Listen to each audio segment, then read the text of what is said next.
15 বছৰ শাসনত থাকি নেতৃত্ব দি ক্ষমতাত থাকি পাৱাৰত থাকি সেই সময়খিনিৰ যিটো আমেজ আৰু যেতিয়া ক্ষমতাত নথকাৰ যিটো দুখ বেদনা সেইটো কেনেকুৱা?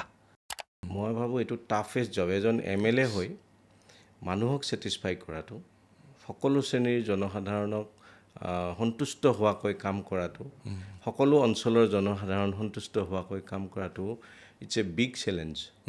আপুনি কংগ্ৰেছী, হাড়ে হিমজুৱে কংগ্ৰেছী? হাড়ে হিমজুৱে কংগ্ৰেছী নহয়, মই কংগ্ৰেছী হৈছোঁ।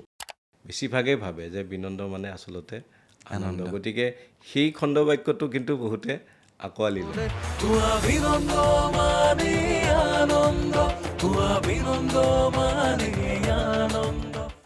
বাজাৰত বিজেপিৰ সংগঠনটোতো ময়ে বঢ়াইছিলোঁ। আগতে মই কংগ্ৰেছত থকা দিনত বিজেপিয়ে মোৰ লগত 3000 ভোট পায় মাত্ৰ, বৰ বেয়াকৈ হাৰে। ধৰি লওক আপুনি জিকিলে, নতুন সুযোগ আপুনি পালে, কি কৰিব চিপাঝাৰখনত?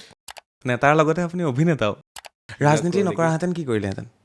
আপোনালৈ শুভেচ্ছা থাকিলে, এবাৰ যাতে জিকি আহক সেয়া আশা কৰিছোঁ। নমস্কাৰ, মই চক্ৰপাণি পৰাশৰ। চাবলৈ আৰম্ভ কৰিছে বাৰ্তালাপ। ৰাজনীতিৰ দিন চলি আছে, ইলেকশ্যনৰ দিন ঘোষণা হৈছে আৰু ইতিমধ্যে বহু ৰাজনৈতিক নেতাৰ সৈতে আমি পডকাষ্ট কৰিছোঁ আৰু আজি মোৰ লগত উপস্থিত আছে বিনন্দ কুমাৰ শইকীয়া ডাঙৰীয়া, চিপাঝাৰ সমষ্টিৰ পৰা, আৰু তেখেতে এইবাৰ কংগ্ৰেছৰ পৰা প্ৰতিনিধিত্ব কৰিব। টিকট ইতিমধ্যে কনফাৰ্ম হৈছে আৰু তেখেতক মই স্বাগতম জনাইছোঁ, নমস্কাৰ জনাইছোঁ। নমস্কাৰ। ভালে আছে আপুনি? ভাল ভাল। কেনেকুৱা লাগি আছে, মনটো কেনেকুৱা লাগি আছে এতিয়া?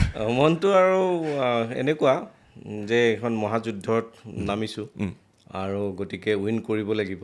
য়েছ, মনটো ঠিক সেইধৰণে প্ৰিপেয়াৰ কৰি আছোঁ। পূৰা কনফিডেণ্ট? পূৰা কনফিডেণ্ট। সময়টো একেবাৰে মাজত নাই? সেইটোতো হয়, মানে সময়টো নায়েই, কাৰণ এতিয়া 23 তাৰিখ নমিনেশ্যন লাষ্ট ডেট, 9 তাৰিখ ইলেকশ্যন আৰু ইলেকশ্যনৰ পিছতে বিহু। আমাৰ সমষ্টি যথেষ্ট ডাঙৰ আফটাৰ ডিলিমিটেশ্যন, মানে যেতিয়া লোকসভাৰ আগত যে ডিলিমিটেশ্যন হ'ল, সমষ্টি পুনৰ নিৰ্ধাৰণ, সেইটো সময়ত আমাৰ পূৰ্বৰ কলাগাঁও সমষ্টিৰ পৰা মানে 4টা নতুন পঞ্চায়ত আমাৰ তাত সোমাই গ'ল। তাৰপিছত আকৌ এটা বেলেগ পঞ্চায়তৰ পৰা 3খনমান গাঁও সোমালে। এনেকৈ সমষ্টিটো বহুত দীঘলীয়া হৈ গ'ল।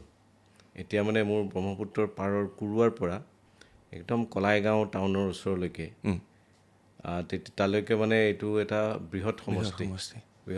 গতিকে কভাৰ কৰিব পাৰিবনে? 26খন গাঁও পঞ্চায়ত আছে আৰু টাউন এৰিয়াও আমাৰ অলপ আছে। টাউনটো যদিও আমাৰ ৰিকগনাইজ বা তেনেকুৱা নহয়, টাউনটো মানে অলপ ৰাইজৰ আপত্তি আছে। গতিকে মানে চব মিলি পেলাই আমি যদি পঞ্চায়তো ধৰোঁ, আমাৰ 29খন। গতিকে যদি সেইটো আগৰ এতিয়া যিটো টাউন হৈ আছে সেইটো যদি আমি পঞ্চায়ত বুলি ধৰোঁ, তেতিয়াহ'লে 29খন পঞ্চায়ত 13টা দিনত, 13টা বা 14টা দিনত অলপ টাফ হৈ যাব। টাফ এইটো, আৰু এইটো মিলাব লাগিব, ৰুটটো কেনেকৈ মিলোৱা যায় সেইটো প্লেনিং কৰি আছোঁ। নিশ্চয়, কিন্তু আপোনাৰ কাৰণে প্লাছ পইণ্ট আছে, কাৰণ আপুনি ইমান বছৰ বিধায়ক আছিলে, মাজতে আপুনি শাসনৰ পৰা ইফালে থাকিলে, কিন্তু মানুহৰ লগত যিটো কানেকশ্যন, সেই কানেকশ্যনটো আগৰ পৰাই আছে। একজেক্টলি, মই মানে এনেকুৱা এতিয়া মোৰ কাৰণে মানে অসুবিধাটো অন্যতকৈ কম হ'ব, কাৰণ মোৰ টাচ আছে আৰু বিধায়ক হওঁতেও ৰাইজৰ লগত মই কানেক্টেড, আৰু বিধায়ক নাথাকোঁতেও ৰাইজৰ লগত কানেক্টেড।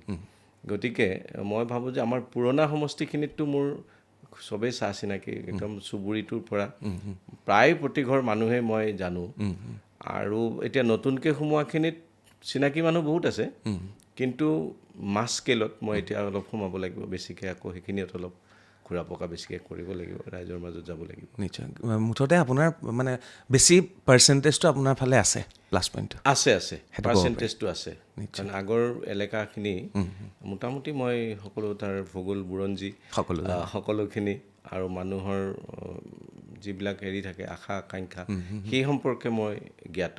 নিশ্চয়, বাকী এতিয়া নতুন এইখিনিতো পাৰিম বুলি ভাবিছোঁ, কাৰণ মই এতিয়া ইতিমধ্যে তাত এইবিলাক এৰিয়াত গৈছোঁ, সোমাইছোঁ, আৰু তাতেও মোৰ পুৰণা চিনাকি মানুহ বহুত আছে। নিশ্চয়।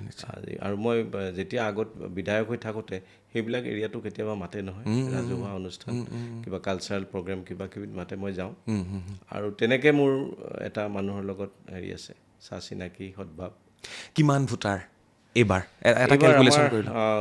লাষ্ট যিটো আমাৰ SR হ'ল, SRত আমাৰ এতিয়া চব কাটি কুটি মানে আমাৰ তাতে অলপমান এইটো খেল এটা হৈছে আৰু সকলোৱে জানে এই বিশেষকৈ আমাৰ মাইনৰিটি ভোটাৰ্ছটো অলপ টাৰ্গেট কৰিছে টাৰ্গেট কৰি বিভিন্ন অজুহাতত কিছু ভোট কাটিছে সেইখিনি আকৌ ৰিপ্লেচ কৰিবলৈ এইবিলাক নিয়ম নীতিৰ ফালৰ পৰা যিখিনি কৰিব লাগে এইবিলাক কৰিছে ভোটাৰ্ছবিলাকে তো চব গৈ পেলাই 2,18,000 কিমানখিনি মানে প্ৰায় 2 লাখৰ ওপৰত 2,20,000 ধৰি লৈছোঁ 20,000 2,02,000 চৰি 2,02,000 2,02,000 আৰু ফাইনেল যেতিয়া এতিয়া আৰু অলপ ওলাব তাত কিছু ইনক্লুশ্যন হ'ব যেন পাইছোঁ অ'কে গতিকে 2 লাখৰ ওপৰ 2 লাখৰ যথেষ্ট বহুত ডাঙৰ ডাঙৰ শইকীয়া ডাঙৰীয়া বহুত প্ৰশ্ন ৰাখি থৈছোঁ আপোনাৰ বাবে আৰু বহুতে চিনি পায় আপোনাক আৰু বহুতে যিসকলে মানে 99% মানুহে আপোনাক জানে চিপাঝাৰ সমাজে যি 1%এ আপোনাক নাজানে তেওঁলোকৰ বাবে আপুনি 1 মিনিটত কিবা এটা ক'ব লাগে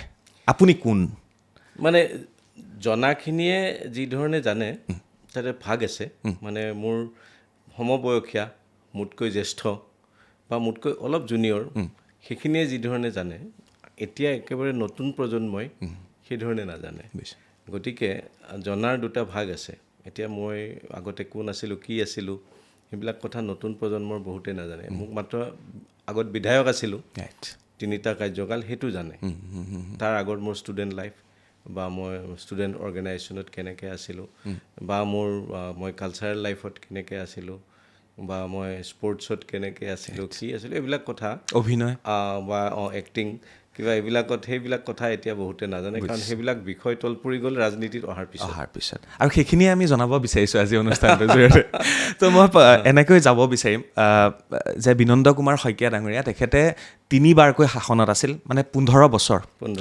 বছৰ বিধায়ক হৈ আছিল চিপাঝাৰৰ পৰা আৰু তেখেতে প্ৰথমে কংগ্ৰেছত আছিল কংগ্ৰেছৰ পিছত তেখেতে বিজেপিলৈ আহিলে আৰু বিজেপিৰ পিছত বিজেপিত অসন্তুষ্টি হয়তো তেওঁ পালে বা তেখেতে টিকট নাপালে আৰু তাৰ বাবে এইবাৰ তেখেতে কংগ্ৰেছলৈ গ'ল ডাঙৰীয়া এই প্ৰশ্নটো মই জানিব বিচাৰিম 15 বছৰ শাসনত থাকি নেতৃত্ব দি ক্ষমতাত থাকি পাৱাৰত থাকি সেই সময়খিনিৰ যিটো আমেজ আৰু যেতিয়া ক্ষমতাত নথকাৰ যিটো দুখ বেদনা সেইটো কেনেকুৱা আপোনাৰ নহয় এইটো এনেকুৱা বুলিও মই নাভাবোঁ মানে 15 বছৰ ক্ষমতাত থাকিলোঁ মানে ক্ষমতা এনজয় কৰাটো মোৰ উদ্দেশ্য নাছিলে মই মানুহৰ কাৰণে ৰাইজৰ কাৰণে সমষ্টিৰ কাৰণে কিবা কৰাটো মোৰ উদ্দেশ্য আছিলে আৰু বেছিকেলি মই সেইটো পাৰপাছ লৈয়ে মই ৰাজনীতিত নামিছিলোঁ আৰু তেনেকুৱা ধৰণৰ মানুহে ভাবে যে ৰাজনীতিত থাকিলে বিধায়ক হ'লে বৰ মানে ক্ষমতাত থাকিলে বহুত এটা বেলেগ লাইফ এনজয় কৰিব পাৰে কিন্তু সেইটো আচলতে নহয় এইটো এটা খুব টাফ জব মই ভাবোঁ এইটো টাফেষ্ট জব এজন MLA হৈ মানুহক ছেটিছফাই কৰাটো সকলো শ্ৰেণীৰ জনসাধাৰণক সন্তুষ্ট হোৱাকৈ কাম কৰাটো সকলো অঞ্চলৰ জনসাধাৰণ সন্তুষ্ট হোৱাকৈ কাম কৰাটো ইটছ এ বিগ চেলেঞ্জ এইটোৰ ওপৰত ডাঙৰ প্ৰত্যাহ্বান মানে আৰু সেইটো কৰিব পৰাটো বা সেইটো মই ভাবোঁ যে 100% কোনেও কৰিব নোৱাৰে কিন্তু যিমান পাৰি সেই পাৰ্চেণ্টেজটো বঢ়াই পেলাই যে মই ইমানখিনি কৰিলোঁ অন্তত মই ইয়াতকৈ আৰু বেছি কৰিব লাগিব বা মোৰ এইখিনি কম হ'ল মই আৰু কৰিব লাগিব এইটো হ'ব পাৰে কিন্তু মই 100% কৰিলোঁ মই সকলোকে ছেটিছফাই কৰিলোঁ এইটো কেতিয়াও নোৱাৰি গতিকে মই ভাবিছোঁ যে এতিয়া শাসনত তেতিয়া আছিলোঁ শাসনত মানে মই শাসক দলতেই আছোঁ কংগ্ৰেছ শাসনত থাকোঁতে 2বাৰ কংগ্ৰেছৰ পৰা বিজেপিৰ শাসনত আহোঁতে এবাৰ বিজেপিৰ পৰা এতিয়া মই যে শাসনত নাথাকিলে ৰাইজৰ কাৰণে কাম কৰা বা বিধায়ক হৈ ক্ষমতা নাথাকিলে ক্ষমতাৰ ৰাজনীতি যিহেতু আমি কৰিছোঁৱেই তে ক্ষমতাত নাথাকিলে ৰাইজৰ কাৰণে কাম কৰাটো অসুবিধা আৰু এইটো সম্ভৱো নহয় কাৰণ ফান বিল নাহে সেইটো এনেই মই এজন সাধাৰণ মানুহ হিচাপে থাকি মই কিবা কৰিবলৈ যোৱাটো হয়তো কিবা কৰিব পাৰিম কিন্তু সেইটো এজন বিধায়কে কৰিব পৰাখিনি মই কৰিব নোৱাৰোঁ নাথাকি গতিকে মোৰ যেটো উদ্দেশ্যটো কিবা কৰা আছিলে ৰাইজৰ কাৰণে বিধায়ক হৈ নাথাকা দিনত এই কথাটোৱে অলপ মোক দিগদাৰ দিয়ে মাজে মাজে যে মই এইখিনি কাম কৰাৰ কথা আছিলে এবাৰ থাকিলে মই এইখিনি কৰিব পাৰিলোহেঁতেন কিন্তু এবাৰ মই যেহেতু নাথাকিলোঁ গতিকে মোৰ এইখিনি গোল কৰা নহ'ল তে মানুহে যেতিয়া মানুহৰ মাজত গ'লে কয় সেইবিলাক কথা যে আপুনি থকা হ'লে এইখিনি হ'লহেঁতেন আপুনিতো কৰিম বুলি কৈছিলে তে তেনেকৈ ভাবে মানুহে আৰু মানেকে মোক কয় তেতিয়া মোৰ মনত ভাৱটো আহে হয়তো যে মই থকা হ'লেতো এইখিনি কৰিবই পাৰিলোঁ। আৰু এনেকুৱা মানুহ কিছুমান থাকে যিবিলাকে কয় যে এখেত অলপ সুবিধাবাদী নেকি, কংগ্ৰেছত থকাৰ সময়ত কংগ্ৰেছত থাকিলে, বিজেপিলৈ অহাৰ পিছত বিজেপিলৈ গ'ল, এতিয়া বিজেপিত টিকট নোপোৱাৰ কাৰণে আকৌ কংগ্ৰেছলৈ গৈছে, তেনেকুৱা মানুহতো থাকে। থাকে সেইটো কয় কিছুমানে দল বাগৰি ফুৰা বুলি কয়, ডলাৰ বগৰী বুলি কয়। ডলাৰ বগৰী আমাক কয় এটা চেনেলৰ পৰা যদি ইটো চেনেললৈ যাওঁ ই ডলাৰ বগৰী বুলি কয়। শ্বিফটিংটোতো এটা থাকিবই। আৰু মই ভাবোঁ যে দলটো এটা মাধ্যমহে। মোৰ আচল পাৰ্পাছটো কি? মোৰ আচল পাৰ্পাছটো হ'ল মই ৰাজনীতিত থাকি সমাজ সেৱা কৰিব লাগে, নিশ্চয় ৰাজনীতিত থাকি মানুহৰ কাম কৰিব লাগে। গতিকে দলটো হ'ল এটা মাধ্যম। আৰু দলবিলাকৰতো সকলো দলৰে সংবিধানবিলাক, সকলো দলৰে নীতি যিবিলাক থাকে, যিবিলাক উদ্দেশ্য থাকে, লক্ষ্য থাকে, এইবিলাকতো কাৰো বেয়া নহয়। তাৰ মতে কাম কৰাবিলাকহে বেয়া। গতিকে সেই কথাটো মই তেনেকৈ ভাবোঁ যে মই দল বাগৰা বুলি ক'লেও বা কিবা বুলি ক'লেও মোৰ আচল উদ্দেশ্যটো হ'ল কাম কৰা। গতিকে এটা দলক মাধ্যম হিচাপে লৈ পেলাই আগবাঢ়িব লাগে। আৰু মই যিটো কংগ্ৰেছত আগতে আছিলোঁ এটা সময়ত, কিবা নিৰ্দিষ্ট কিছুমান ইছ্যু ভিত্তিত মানে এটা সময়ত কংগ্ৰেছটো মই চেঞ্জ কৰিছিলোঁ। গতিকে মই এতিয়া সেইবিলাক কথা আকৌ নিজৰ মনৰ মাজতে ঠিক কৰি লৈছোঁ। আৰু মই এইবাৰ কৈছোঁ যে কংগ্ৰেছ দললৈ আহোঁতে মই নেতৃবৃন্দকো কৈছোঁ যে মই এতিয়া কংগ্ৰেছত কাম কৰিম আৰু মই বেলেগ কথা চিন্তা কৰা নাই। গতিকে কংগ্ৰেছত কাম কৰিবলৈ আহিছোঁ, কংগ্ৰেছত থাকি পেলাই মই ৰাইজৰ সেৱা কৰিব বিচাৰোঁ। শইকীয়া ডাঙৰীয়া, এটা প্ৰশ্ন সোধোঁ আপোনাক। কয় ন আপুনি কাৰ ল'ৰা, আপোনাৰ মা দেউতাৰ ল'ৰা। মই যদি আপোনাক সোধোঁ যে ঘৰৰ ল'ৰা ঘৰলৈ ঘূৰি আহিছে, আপুনি কোনখন ঘৰৰ ল'ৰা? সেইটো এটা বিগ কুৱেশ্যন। মানে এতিয়া আমাৰ দলটো আমাৰ ঘৰৰ নিচিনা হৈ থাকেতো। নিশ্চয় দলত থকা মানুহখিনি আমাৰ এটা ফেমিলি মেম্বাৰৰ নিচিনা। গতিকে ডেফিনেটলি এতিয়া মই আকৌ ক'ব পাৰোঁ কংগ্ৰেছলৈ আহোঁতে যে মই ঘৰৰ ল'ৰা ঘৰলৈ আহিছোঁ, সেইটো ক'ব পাৰোঁ। দলৰ ক্ষেত্ৰত ক'লে সেইটো। আৰু এই কথাটো বহু ক্ষেত্ৰতে ব্যৱহাৰ কৰিব পাৰি। ঘৰৰ ল'ৰা ঘৰত ঘূৰি অহা কথাটো বিভিন্ন ঠাইত এইটো কথা ব্যৱহাৰ কৰিব পাৰি। আমাৰ ক্ষেত্ৰত যেনিবা আমি পলিটিক্স কৰা মানুহটো, গতিকে এই আগৰ দলটোলৈ ঘূৰি আহিলে ঠিক সেই কথাটোৱে ক'ব যে ঘৰৰ ল'ৰা ঘৰলৈ ঘূৰি আহিছে। মানে তুমি যেনেকৈ কৈছা, গম পাইছে নহয় জানো? ঘৰৰ ল'ৰা ঘৰলৈ ঘূৰি আহিছে। ঘৰৰ ল'ৰা ঘৰলৈ। আপুনি কংগ্ৰেছী, হাড়ে হিমজুৱে কংগ্ৰেছী? হাড়ে হিমজুৱে কংগ্ৰেছী নহয়, মই কংগ্ৰেছী হৈছোঁ পিছত। মানে এটা সময়ত আমি জাতীয়তাবাদী চিন্তাধাৰাৰ মানুহ আছিলোঁ। আমি সদৌ অসম ছাত্ৰ সন্থাৰ পৰা আমাৰ কেৰিয়াৰবিলাক আৰম্ভ হৈছে।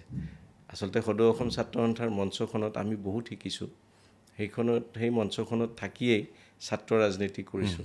তাৰপিছত আমি পৰৱৰ্তী পৰ্যায়ত কংগ্ৰেছত আহিছোঁ। দেখিছোঁ যে আমি জাতীয়তাবাদী চিন্তাধাৰাৰ লোক হ'লেও আমি এটা নেশ্যনেল আউটলুক এটা আমাক লাগিব। আমি এটা ৰাষ্ট্ৰীয় ভাৱাপন্ন ঠাইত থাকি কাম কৰিব লাগিব। কাৰণ যিহেতু আমি বিচ্ছিন্নতাবাদী লাইনতো থাকিব নোৱাৰোঁ। আৰু আমি অসমখনকো ভাল পাওঁ। গতিকে অসমখনৰ কাৰণে কিবা কৰিবলৈ আমি এটা ৰাষ্ট্ৰীয় মই ভূপেন হাজৰিকাদেৱক খুব ভাল পাওঁ, মানে তেওঁৰ গীতবিলাক। ভূপেন হাজৰিকাদেৱেতো কৈ গৈছে মহাভাৰতৰ মহা অংগ অসম।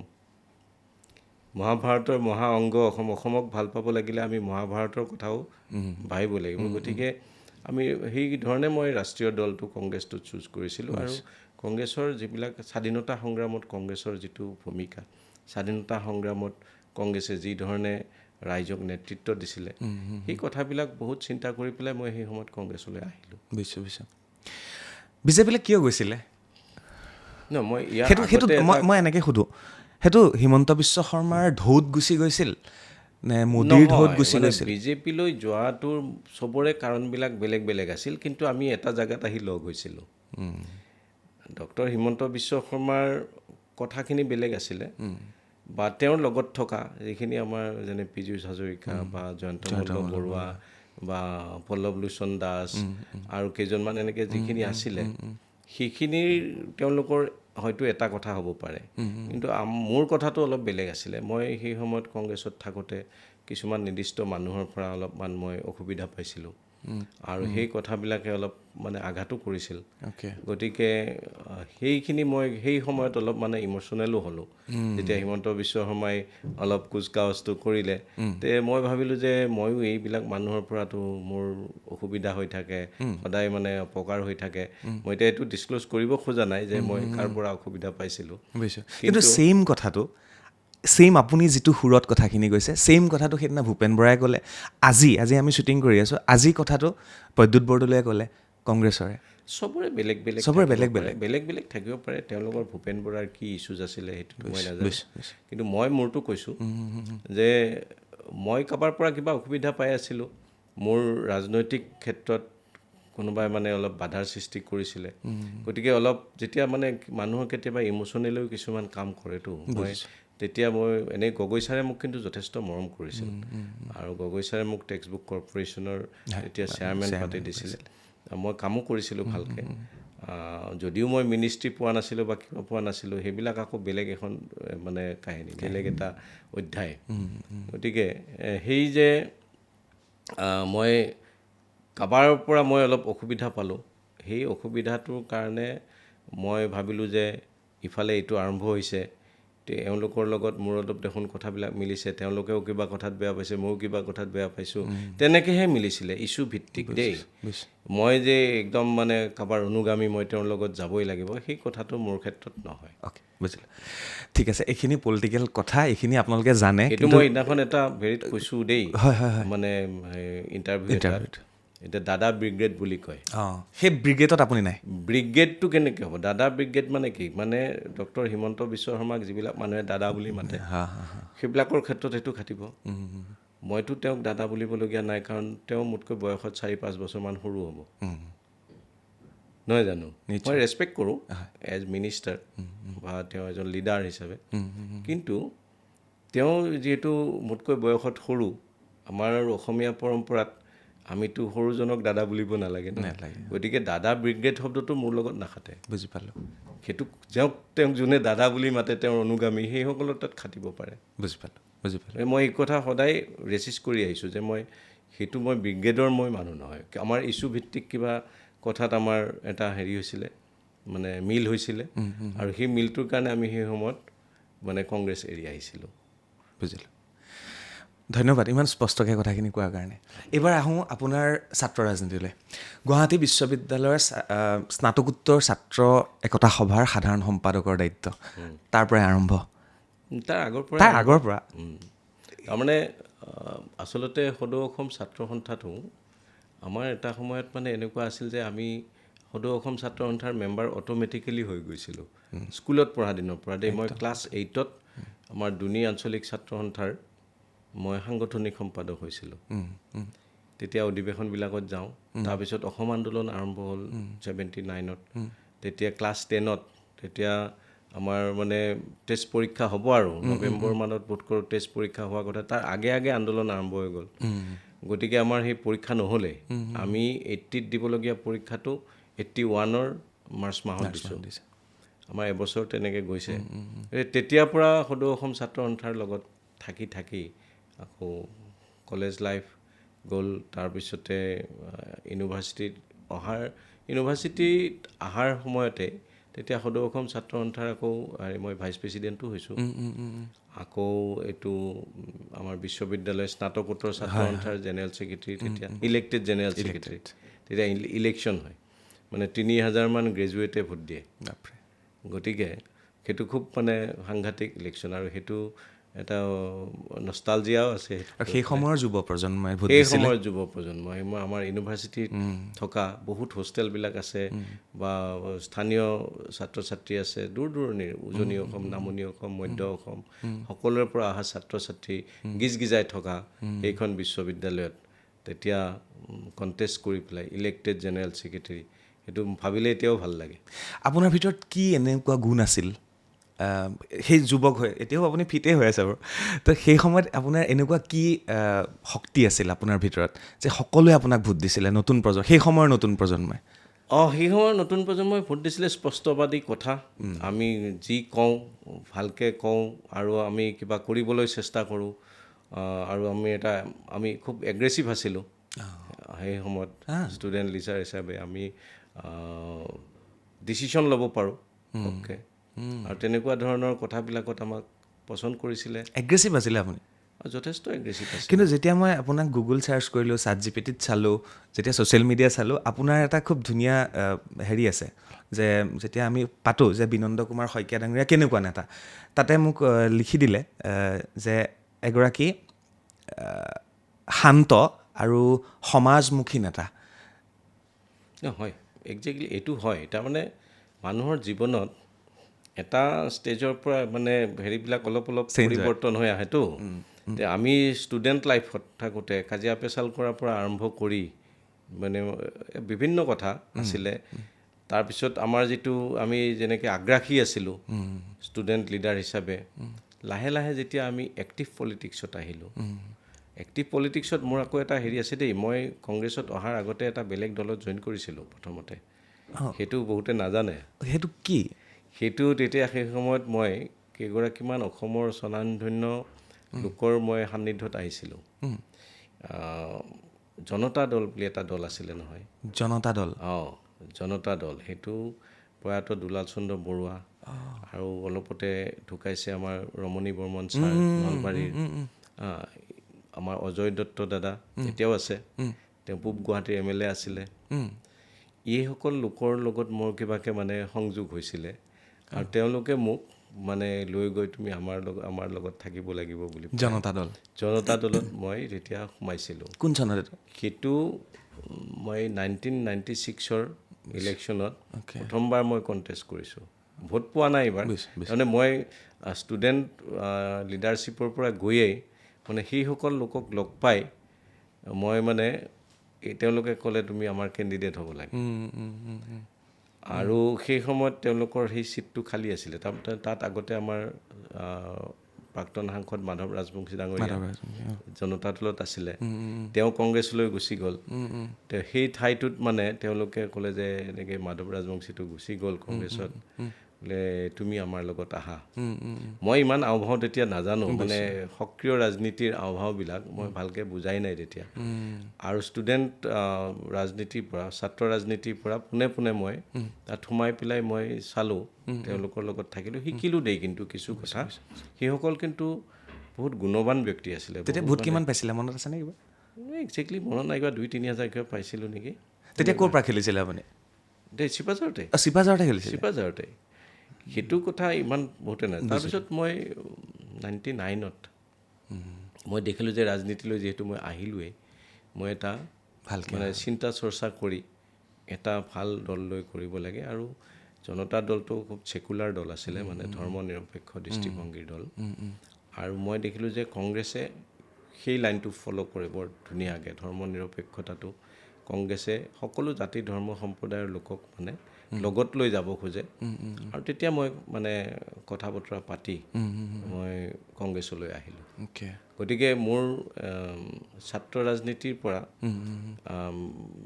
সক্ৰিয় ৰাজনীতিলৈ বা ক্ষমতাৰ ৰাজনীতিলৈ নিৰ্বাচনী ৰাজনীতিলৈ এইটো এটা হেৰি মানে সেই সময়ত জনতা দলতে 99ৰ পৰা আপুনি কংগ্ৰেছত গতিকে এই মই ক'ব খোজা কথাটো হ'ল যে মোৰ সেই ছাত্ৰ ৰাজনীতিৰ স্বভাৱটো সক্ৰিয় ৰাজনীতিত বা নিৰ্বাচনী ৰাজনীতিত ক্ষমতাৰ ৰাজনীতিত সোমোৱাৰ পিছত লাহে লাহে নিজে নিজে চেঞ্জ হ'বলৈ ধৰিলে আৰু মই সেইটোৰ কাৰণে মই বহুত হেৰি কৰিছোঁ নিজকে বহু সময়ত সংযত কৰিবলগীয়া হৈছে নিজকে বহুত বুজাবলগীয়া হৈছে মই নিজে বহুত কথা সহ্য কৰিবলৈ শিকিলোঁ আগতে পটক খং উঠি যায় কোনোবাই কিবা এটা ক'লে কিবা এটা হেৰি কৰিলে মানে আগৰ নেচাৰটো আহি যাব খোজে কিন্তু লাহে লাহে দেখিলোঁ যে নাই মই যদি সঁচাকৈ ৰাইজৰ কাম কৰিব লাগে ৰাজনীতিত থাকিব লাগে তেতিয়া মই সহ্য কৰিবলৈ শিকিব লাগিব মানুহে গালি দিলে মানুহে বেয়াকৈ ক'লে বা কোনোবাই ইনচাল্ট কৰিলে এইবিলাক মই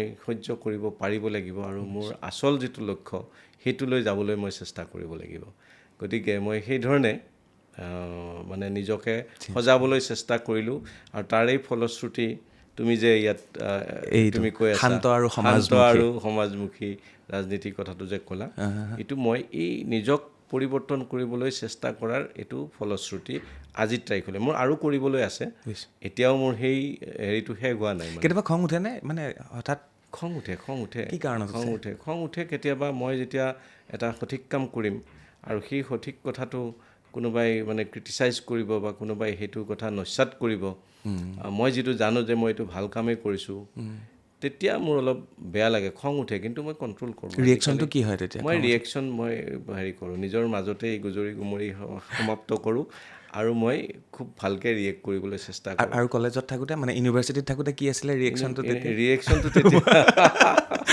তেতিয়া আৰু লগত থাকেই নহয় ল'ৰাবিলাক আহি যায় এই বল এই এনেকুৱা আগত তেনেকুৱা আছিলে বল অকণমান লাগি এনেকুৱা এইবিলাক বহুত ঘটনা হৈছে আমাৰ এনেকুৱা বহুত মনত আছে যদি ক'ব পাৰে ইউনিভাৰ্চিটিৰ কিবা নাই এইবিলাক আগতে এইবোৰ একদম মানে আছে মনত এইবিলাক কিন্তু সেইবিলাক আৰু গ'ল আৰু সেইবিলাক এতিয়া কিনো আৰু কৈ থাকোঁ কিন্তু এটা সময়ত তেনেকুৱা ধৰণৰ আছিলে দেই তেতিয়াতো ইউনিভাৰ্চিটি কাজিয়া পেচালটো বহুত হৈছিলে তেতিয়া ইউনিভাৰ্চিটিত বহু নেতাৰ অহা যোৱা চলি থাকে হয়নে কোনোবা বিধায়ক কোনোবা মন্ত্ৰী এতিয়াও বহুতে বাকী দিবলৈ আছে ইউনিভাৰ্চিটিৰ ভিতৰত মই জানো মানে তাতে এখন হেৰি আছিলে হোটেল পাণ দোকান আছিলে বৈশ্যদাৰ দোকান বহুত বাতৰি কৰিছোঁ আমি এটা সময়ত তো সেই তেতিয়া আপুনি নেতা দেখিছিলেনে তাত বিধায়ক MLA মিনিষ্টাৰ সেই পঢ়ি থকা সময়ত দেখিছোঁ আহে কেতিয়াবা আমাৰ হেৰিত ইউনিভাৰ্চিটি কেণ্টিনত চাহ খায় বা কেতিয়াবা বৈশ্যদাৰ দোকানত পাণ খায় তেনেকুৱা আছিলে বহুত আৰু আমিও মানে তাতে তেনেকেই আমি চলিছোঁ হয়তো সেইসকল আহে আমাৰ ছিনিয়ৰসকল আছিলে এতিয়া আমাৰ অতুল বৰা আমাৰ কৃষি মন্ত্ৰী মই প্ৰথম গৈ অতুল দাৰ ৰুমতে আছোঁ তেওঁৰো বাকী আছিল বুলি মই জানো মই নাজানো দেই অতুল দাৰ বাকী আছিল নে কি আছিল তাৰপিছতে মানে অতুল দাৰ ৰুমতে প্ৰথম আছিলোঁ আমি এটা ৰুমতে মানে মোটামুটি 1.5 বছৰমান আছোঁ তাৰপিছত মই বেলেগ ৰুম লৈছোঁ এনেকুৱা ৰাজনীতিৰ আপোনাৰ মানে পথ প্ৰদৰ্শক যাক আপুনি আইডল বুলি ভাবে যাৰ আপুনি পৰামৰ্শ গ্ৰহণ কৰে তেখেত কোন তেনেকুৱা নিৰ্দিষ্ট ব্যক্তি মোৰ নাই মই তেনেকুৱা মই আইডল নাই কিন্তু মই সকলোৰে ভালখিনি ল'বলৈ চেষ্টা কৰোঁ বিভিন্নজনৰ ভালখিনি মই কেনেকৈ ল'ব পাৰোঁ সেই কথাটো মই চেষ্টা কৰোঁ ৰাজনীতিত আপোনাৰ ভাল বন্ধু কোন ৰাজনীতিটো সাধাৰণতে ৰাজনীতি হিচাপে চালে বহুত ভাল বন্ধু বুলি ক'বলৈ নাথাকে কাৰণ ৰাজনীতিত সকলোৱে নিজে নিজে যাবলৈ বিচাৰেতো ওপৰলৈ যাবলৈ বিচাৰে গতিকে ৰাজনীতিত সহযোগিতা থাকে বহুত সময়ত বন্ধুত্ব নাথাকে বহুত সময়ত মানে বন্ধুত্বটো কেতিয়াবা সেইটো ক্ষেত্ৰলৈ টানি আনিব নোৱাৰি মানে ৰাজনীতিৰ ক্ষেত্ৰলৈ এনেই ব্যক্তিগত জীৱনত বহুত বন্ধু আছে আৰু ব্যক্তিগত জীৱনত ৰাজনীতিক ক্ষেত্ৰত থকা বহু বন্ধু মোৰ ব্যক্তিগত জীৱনত ভালেই বন্ধু নাম ল'ব পাৰি নেকি কাৰোবাৰ তেনেকুৱা নাম প্ৰায়বিলাকে চিনাকি এতিয়া যিমানবিলাক এতিয়া সমসাময়িক আমাৰ যিবিলাক আছে এতিয়া আমাৰ মৃণালহঁত মৃণাল আমাৰ একেটা ৰুমতে আছিলোঁ আমি আৰ্য বিদ্যাপীঠ কলেজত তাৰপিছত আমাৰ এতিয়া সত্যব্ৰত কলিতা বা অন্য যিবিলাক আমাৰ সেই সময়ৰ চব আনকি বিজেপিত থকা বহুত আছে কংগ্ৰেছত থকা বহুত আছে যিবিলাক আমি কলেজ বিশ্ববিদ্যালয়ৰ সময়ত আমি এইবিলাক একেলগে থকা একেলগে কোনোবা 2 বছৰ ছিনিয়ৰ কোনোবা 2 বছৰ জুনিয়ৰ সেইটো নহয় আমি সেই সময়ৰ গোটেইখিনিৰ লগতে এটা সদ্ভাৱ চবৰ লগতে আছে এটা প্ৰশ্ন সোধোঁ আপোনাক যদি ইমান এইখিনি ৰাজনীতিৰ প্ৰেক্ষাপটত থকা বিজেপিৰো আপোনাৰ বন্ধু আছে কংগ্ৰেছৰো বন্ধু আছে AGPৰো বন্ধু আছে ৰাইজৰ দলৰো বন্ধু আছে সকলোবিলাক বন্ধুৱে আছে তথাপি ৰাইজৰ ওচৰত এজন নেতাই কেলে বাকীবিলাকক শত্ৰু বুলি দেখুৱায় মানে যিটো সেইটো অভিনয় কৰি দেখায় নে সঁচা অৰ্থত নহয় এইটো আইডিঅ'লজিৰ কথাও থাকে তাৰপিছতে দলৰ যিবিলাক তেওঁলোকৰ ষ্ট্ৰেটেজি থাকে কাম কৰাৰ ধৰণ থাকে বা সমাজত তেওঁলোকৰ দলৰ আদৰ্শই কি কাম কৰিছে সেইবিলাক কথা থাকে এতিয়া মোৰ আজি শত্ৰু দল প্ৰধানত বিজেপিয়ে কি কৰিছে সমাজখন কেনেকৈ ভাগ কৰিছে কেনেকৈ সাম্প্ৰদায়িকতাটো মানে তেওঁলোকে অস্ত্ৰ হিচাপে লৈছে কেনেকৈ ধৰ্মৰ নামত ৰাজনীতি কৰিছে সেই কথাটো মই বিৰোধ কৰোঁ কিন্তু বিজেপিৰ বহু মোৰ বন্ধু আছে গতিকে নীতিগতভাৱে আমি সেইটো আমাৰ ডিফাৰেঞ্চটো নীতিগত যে মই যিটো আইডিঅ'লজিত সোমাই আছোঁ এতিয়া সেইটো আইডিঅ'লজিতে মই চলিম মই কথাখিনি সেই আইডিঅ'লজিৰ কথাতে ক'ম তেওঁলোকৰ আইডিঅ'লজিত ক'ব আৰু সমাজত আমি যেতিয়া যাম ভোট যুদ্ধত গ'লে আমি তেওঁলোকে কৰা বেয়াখিনি ক'ম নহয় জানো গতিকে তেওঁলোকে যিবিলাক কৰিছে এতিয়া ডেভেলপমেণ্টৰ ক্ষেত্ৰত কিবা কৰিব পৰা নাই বা তেওঁলোকে কৰাপশ্যনত একদম বহু মানে ওপৰলৈ গুচি গ'ল কৰাপশ্যনটো বহুত বেছিকৈ কৰিছে কৰাপশ্যন তেওঁলোকৰ মানে কমিশ্যন কিবা লৈছে কিবা কৰিছে এইবিলাক যিবিলাক তেওঁলোকৰ আমি বেয়া কথা যিমানবিলাক আছে সেইবোৰ ৰাইজক আমি ক'ব লাগিব তেনেকুৱা কিন্তু ব্যক্তিগত জীৱনত তেওঁ মোৰ বন্ধু বা মোৰ লগত ভাল মাতবোল আছে সেইটো এটা বেলেগ ইছ্যু এতিয়া ধৰি লওক হিমন্ত বিশ্ব শৰ্মা আৰু গৌৰৱ গগৈৰ মাজত যিখন যুঁজ চলি আছে এই পাকিস্তানৰ সম্পৰ্কৰ পৰা আৰম্ভ কৰি যিটো কটাক্ষ প্ৰেছ মিটত যিবিলাক এইবিলাক বন্ধুত্বসুলভ বুলি ভাবে আপুনি নহয় মানে সেইটো বন্ধুত্বসুলভ তেওঁলোকৰ মাজত কি আছে সেইটোতো মই নাজানো কিন্তু এইটো এটা একেবাৰে কমপ্লিট মানে অসত্য এটা নেৰেটিভ যিটো গৌৰৱ গগৈ পাকিস্তানী এজেণ্ট বুলি পেলাই যিটো মানে এটা ধাৰণা মানুহৰ মাজত সোমোৱাই দিবলৈ চেষ্টা কৰিছে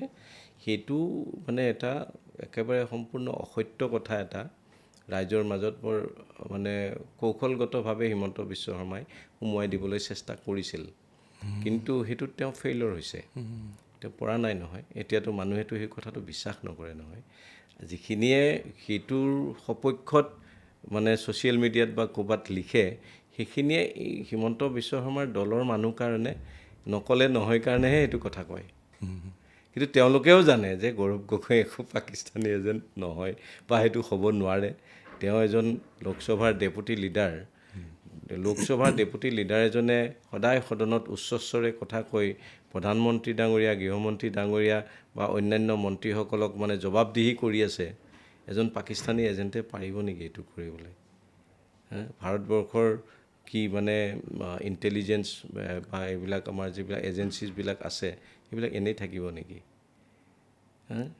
প্ৰশ্নবোধক এই গতিকে এইটো এটা এনেকুৱা অসত্য কথা এটা প্ৰচাৰ কৰি ৰাজনৈতিক মুনাফা ল'বৰ কাৰণে চেষ্টা কৰিছে আৰু সেইটো মানে মানুহে এইবিলাক বুজি পাইছে ৰাইজে বুজি পাইছেতো গতিকে মই ভাবোঁ সেইটো কথা এটা মানে এনেকুৱা মানে ডক্টৰ হিমন্ত বিশ্ব শৰ্মাই এটা কথা বাৰে বাৰে কৈ থাকে যাতে এটা সময়ত মানুহে সেইটো সঁচা বুলি ভাবি লয় বুলি সেইটো তেওঁৰ এটা টেকনিক তেওঁ অসত্য কথা এটা বাৰে বাৰে কৈ থাকে আপুনি ভালকৈ জানিব ওচৰৰ পৰা পাইছে ইমান বছৰে মই দেখিছোঁ তেওঁ অসত্য কথা বাৰে বাৰে কৈ থাকে যাতে সেইটো মানুহে এটা সময়ত গৈ অকণমান হ'লেও নাই কিবা এটা আছে নহ'লে চিফ মিনিষ্টাৰে ইমান কিয় কৈ থাকিব সেইটোলৈকে এটা পৰ্যায়লৈকে যায় কিন্তু অকণমান টং কৰি চালে মানে সেইটো যে অসত্য সেই কথাটো সকলোৱে বুজি পায় এতিয়া কিন্তু বুজি পোৱা হ'ল দেই এইবাৰ তেওঁৰ সেই টেকনিকটো একেবাৰে মানে বুমেৰাং হৈছে বুমেৰাং বুলি যে এটা শব্দ আছে সেইটো ডাঙৰ বেলেগ কথা পাতোঁ আপোনাৰ এটা গান এইবাৰ চিপাঝাৰত খুব চলি আছে বিনন্দ মানে আনন্দ খুব ধুনীয়াকৈ গান এটা দেখিছোঁ ছ'চিয়েল মিডিয়াত আপোনাৰ গীতসমূহৰ লগত আপুনি য'ত য'ত গৈছে তাতে বেকগ্ৰাউণ্ড ভইচত সঁচাকৈ এইবাৰ নাই এনেই সেইটো বিনন্দ মানে আনন্দ এই হেৰিটো মানে খণ্ড বাক্যটো এইটো আজি কেইবছৰমান আগৰ পৰাই চলে এইটো আৰু নিৰ্বাচনেই হওক বা অন্য সময়তে হওক মোৰ নামটোৰ লগত ছন্দ মিলাই পেলাই এইটো কথা কোৱা হয় আৰু সেইটো প্ৰকৃততে বহু মানুহে সেইটো সঁচাকৈ ভাবিয়ে লয় যে এওঁ থাকিলে আমি ভাল পাম গতিকে 100টাৰ ভিতৰত 100টাটো নাভাবে কিন্তু বেছিভাগেই ভাবে যে বিনন্দ মানে আচলতে আনন্দ গতিকে সেই খণ্ড বাক্যটো কিন্তু বহুতে আঁকোৱালি লয় বিনন্দ মানে আনন্দ এইটো সেইকাৰণে মোৰো ভাল লাগে নিশ্চয় যেতিয়া মোৰ এটা গীতত মোৰ নামটো লৈ পেলাই আনন্দ শব্দটো লগাই দিব তেতিয়া মোৰ নিজৰো ভাল লাগে আৰু সেইবিলাক আচলতে একোটা ইনস্পাইৰেশ্যন আমাৰ কাৰণে মানুহে মোৰ সেই কথাখিনি মোৰ নামক লৈ লিখা কথাখিনি শুনিছে গীতত শুনিছে সেইটো ভালকৈ শুনিছে আৰু শুনাৰ পিছত মোৰ এটা ইনস্পাইৰেশ্যন নিজৰ ভিতৰতে আহে এটা মই উৎসাহ পাওঁ যে হয় মই সঁচাকৈ আনন্দ দিব পাৰিব লাগিব মানুহক এতিয়া মোৰ কাৰণে আনন্দ পাইছে মই আৰু আনন্দ দিব পাৰিব লাগিব এনেকৈ ভাবি লওঁ নিশ্চয় যিহেতু গীতৰ কথা আহিলোঁ আপুনি মানুহজন সাংস্কৃতিবান মানুহ আপুনি খেলা ধূলা কৰে আপুনি অভিনয় কৰে আপুনি গীত গায় আপোনাৰ ঘৰখনত এটা পৰিৱেশ আছে আপোনাৰ পত্নী যিটো চিকিৎসক তেখেতে এখন চিনেমাও প্ৰডিউচ কৰিছিলে গুৱাহাটী ডায়েৰিজ মোৰ ভালকৈ মনত আছে আপোনাৰ ল'ৰা এজন চিকিৎসক এজন ল'ৰা এডভকেট আপুনি এই খেলা ধূলা এক্টিং এইবিলাকৰ লগত যিহেতু জড়িত আছিল এতিয়াও আছে সৰুৰে পৰাই মানে স্কুলত থাকোঁতে আমি প্ৰথমতে ক্ৰিকেট ফুটবল এইবিলাক খেলিবলৈ শিকিছিলোঁ আৰু মই এই দুইবিধ খেলৰে বেছিকৈ অনুৰাগী ক্ৰিকেটো ভাল পাওঁ আৰু কিন্তু ফুটবল মই বেছি ভাল পাওঁ ফুটবল মানে মই নিজে ইমান নেখেলিছিলোঁ কিন্তু মই ফুটবল চাই মই সঁচাকৈ খুব ভাল পাওঁ আপুনি ৱৰ্ল্ড কাপ চাব গৈছে বাহিৰত মই 2018ত গৈছিলোঁ ৰাছিয়াত গৈছিল ফিফা ৱৰ্ল্ড কাপ চাবৰ কাৰণে যেতিয়া মই দুখন খেল চাইছিলোঁ তেতিয়া তাতে এখন মস্কোত আৰু এখন চেণ্ট পিটাৰ্ছবাৰ্গত দুখন খেল চাইছিলোঁ আৰু সেইটো সঁচাকৈ বৰ সাংঘাতিক মেমৰি দেই মানে কেনেকুৱা ধৰণৰ এটা মাহোল কেনেকুৱা ধৰণৰ এটা তাত পৰিৱেশ হয় যিবিলাক দেশৰ খেল থাকে তেওঁলোকৰ দেশৰ পৰা মানুহবিলাক আহে ফেনবিলাক আহে আৰু মানে ফুটবল অনুৰাগীৰ যিটো তাতে মানে উৎসাহ উদ্দীপনা এইটো নেদেখিলে আচলতে বিশ্বাস কৰিব নোৱাৰি এইটো গোটেই পৃথিৱীৰ মানুহ গোট খায়তো বহুত মানে বেলেগ এটা পৰিৱেশ কিন্তু বহুত ভাল লাগিছিলে এতিয়াও আকৌ যাবলৈ মন গৈ থাকে এইখন খেল শেষ কৰি যাব আকৌ এইখন খেলৰ কথা এইখন খেলে আমাক বহুত এনেকুৱা কথাৰ পৰা আঁতৰাই ৰাখে মই নিজে মই মানে কৃষ্টি সংস্কৃতিৰ লগতো জড়িত আছিলোঁ সেইবিলাক চৰ্চাবিলাক এতিয়া গ'ল নাই বহুত বছৰ এইবিলাক হৈ গ'ল তাৰপিছতে খেলৰ ক্ৰিকেট খেলটো এতিয়াতো এই বয়সত আমি খেলাৰ কথাটো নাহে কিন্তু আমি এটা সময়ত খেলিছিলোঁ এতিয়া খেল চাওঁ মই এতিয়া খেল চাওঁ কিন্তু দেখা পাওঁ যে আমাৰ অসমত সেই পৰিৱেশটো নাই মই যিটো মই মানে সদায় ভাবি থাকোঁ আমি কেনেকৈ আমাৰ ইউথখিনিক এটা স্পৰ্টছৰ এনভাইৰনমেণ্ট দিব পাৰোঁ সেই কথাটো মই সদায় চিন্তা কৰোঁ আৰু সেইটো আচলতে খুব ভাল কথা যদি আমি স্পৰ্টছ এনভাইৰনমেণ্ট এটা ইউথখিনিক দিব পাৰোঁ ইনফ্ৰাষ্ট্ৰাকচাৰ দিব পাৰোঁ তেওঁলোকক আগ্ৰহী কৰিব পাৰোঁ ক্ৰিকেট ফুটবল বা অন্য যিবিলাক খেল আছে সেইটো মানে খুব মানে আটাইতকৈ মানে ছেটিছফাইড হ'বলগীয়া কথা এতিয়া সেই ধৰণৰ কাম এইবাৰ মই ভাবিছোঁ কিছু প্লেনিং মোৰ আছে এইবাৰ যদি ৰাইজে আশীৰ্বাদ দিয়ে চিপাঝাৰত মই তেনেকুৱা মোৰ যোৱাবাৰ মই এখন ষ্টেডিয়াম কৰিছিলোঁ তাত ইনড'ৰ ষ্টেডিয়ামৰ প্ৰভিজনটো নাই আৰু তাত কৰিবলগীয়া বহুখিনি কাম থাকিল যোৱা 5 বছৰত একো তাৰ ডেভেলপমেণ্ট নহ'ল মই পিছত আৰু কৰিব পাৰোঁ নেকি আৰু বহুত ঠাইত এনেকৈ স্পৰ্টছ ইনফ্ৰাষ্ট্ৰাকচাৰ ক্ৰীড়া আন্তঃগাঁথনি কিছু গঢ়িব পাৰোঁ নেকি সেইটো অকণমান মই চেষ্টা কৰিম এইবাৰ যদি সকলো ঠিকে থাকে হয় দাদা যেতিয়া আপুনি চিপাঝাৰত ঘূৰি ফুৰে ইফালে সিফালে আপুনি যোৱা 15 বছৰে চিপাঝাৰখনত এটা ৰূপ আপোনাৰ মতে ৰূপ এটা দিয়াৰ চেষ্টা কৰিছিল বা বহুত কৰিছে আপুনি কাম সেইখিনি তো সেইবিলাক এতিয়া যেতিয়া চাই অ'কে এইটোতো মই কৰা এইখন মই কৰা এইটো মই কৰা মই এতিয়া সমষ্টিৰ ৰাস্তাবিলাকত ঘূৰি ফুৰিলেই মই এইটো দেখা পাওঁ যে এইটো মই কৰা এইটো মই কৰা বুলি নকওঁ মোৰ দিনত কৰা চৰকাৰৰ দিনত বাৰু চৰকাৰে মই এইটো গভৰ্ণমেণ্টে মইতো আৰু পকেটৰ পইচা খৰচ কৰি পেলাই ৰাস্তা নবনাওঁ গভৰ্ণমেণ্ট গ্ৰেণ্টত মই যিমানবিলাক কৰিছোঁ মানে আমাৰতো যিবিলাক মানে মেইন ৰোড আছিলে মেইন ৰোডবিলাকতো একেবাৰে অৱস্থাই নাছিল ভিতৰৰ ৰাস্তাৰ কথা বেলেগেই গাঁৱৰ ভিতৰত মেইন ৰোডবিলাক মই মোৰ দিনত মই আৰম্ভ 5টা উদাহৰণ ল'ব পাৰি নি একদম পটাপট যদি চাই দিওঁ চিপাঝাৰত পাৰি কওক না প্লিজ মইতো আটাইতকৈ এতিয়া যিটো ডাঙৰ ৰাস্তা চিপাঝাৰ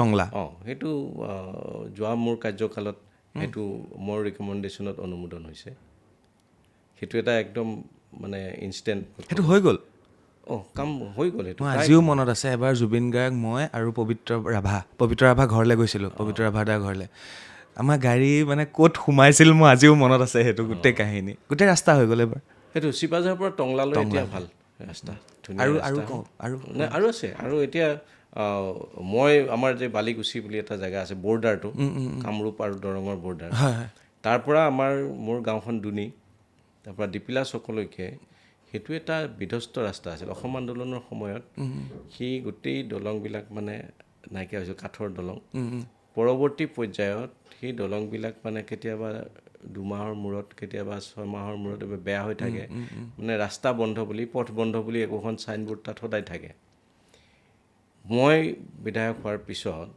সেই ৰাস্তাটোৰ 7খন পকী দলং দীপিলাৰ পৰা বালিগুচিলৈ মই কৰাইছিলোঁ আৰু ৰাস্তাটো কৰাইছিলোঁ সেই ইনফ্ৰাষ্ট্ৰাকচাৰ এতিয়াও আছে গতিকে সেইবিলাক একোটা এচিভমেণ্ট আৰু দলংবিলাক যে কৰিলোঁ প্ৰায় 51 মই দলং কৰিছোঁ মই কৰা নাই চৰকাৰৰ টকাৰে কৰিছোঁ কংগ্ৰেছৰ দিনতো কৰিছোঁ বিজেপিৰ দিনতো কৰিছোঁ আৰু সেইবিলাক এতিয়া 100 বছৰ বা 80 বছৰৰ কাৰণে একোটা ইনফ্ৰাষ্ট্ৰাকচাৰ মানে স্থায়ী কাম হৈ থাকিল এইটো বৰ ডাঙৰ কথাটো আৰু মই ননৈ নদী যিটো আমাৰ আটাইতকৈ ডাঙৰ নদী আমাৰ সমষ্টিৰ মাজেৰে গৈছে ননৈ নদীৰ ওপৰত মই বিধায়ক হোৱাৰ সময়ত মাত্ৰ 2খন দলং আছিল মই তাত আৰু 6খন দলং নতুনকৈ বনালোঁ ডাঙৰ আটাইকেইখন তো সেইটো এটা ডাঙৰ এচিভমেণ্ট তো এনেকুৱা বহু আছে উদাহৰণ বেলেগ ছেক্টৰত ৰোডছ ব্ৰিজৰটো বাদেই বা ইলেক্ট্ৰিচিটি মই 100% ইলেক্ট্ৰিফাই কৰিছোঁ মোৰ চব ভিলেজ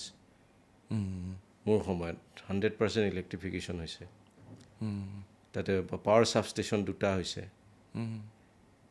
এডুকেশ্যনৰ মোৰ সময়ত চিপাঝাৰ কলেজত ছায়েন্স ষ্ট্ৰীম আহিছে এইবিলাক আমি একোটা ক'ব পৰা কাম দৰঙী কলা কৃষ্টি উন্নয়ন সংঘৰ কাৰণে মই কাম কৰিছোঁ আমাৰ বানপানী প্ৰতিৰোধৰ কাৰণে স্লুইচ গেটবিলাক বনাইছোঁ যিবিলাক মানে অ'পেন হৈ আছিলে গতিকে সেইবিলাক একোটা মাইলষ্টন মই কৰা কামৰ এনেকুৱা অলেখ আছে মই এতিয়াতো আৰু গোটেইখিনি দিগদাৰ হ'ব বাৰু তথাপি মই 5টা সুধিছিলোঁ আপুনি কেইবাটাও ক'লে বাৰু ডাঙৰীয়া ইমানখিনি কৰাৰ পিছত কিয় 5 বছৰৰ পিছত আপোনাক টিকট নিদিলে সেইটো আকৌ এটা বেলেগ কাহিনী কওক না আজি কৈ থৈ যাওক